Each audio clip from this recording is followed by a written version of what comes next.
Yeah, I mean, the Gakpo thing is weird, isn't it? Anthony Taylor's kind of, I better do something now. I'll call the physio on. I mean, I found it quite entertaining, but like, really, it's a bit like the Arsenal penalty against Bayern, isn't it? It's one of those where I kind of get how somebody could argue this isn't how we want goals to be scored, but also it is exactly how we want goals to be scored. What I'd give Anthony Taylor credit is he had the presence of mind to blow his whistle before Gakpo got to the ball, so that there wasn't an issue that he'd put the ball in the net. There wasn't a goal to be ruled out. And he had collided with the post. There had been sort of 2 occasions where Anthony Taylor seemed to say, do you want treatment?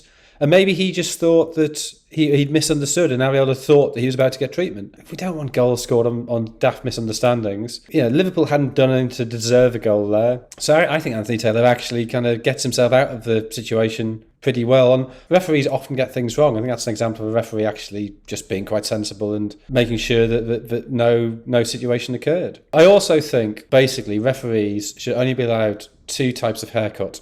So one is to be bald, the other is to have a side parting, and they all should have absolutely blunt names that could be a butcher in the Northwest in the 1960s. I mean, isn't that what it is? Well, no, it's not.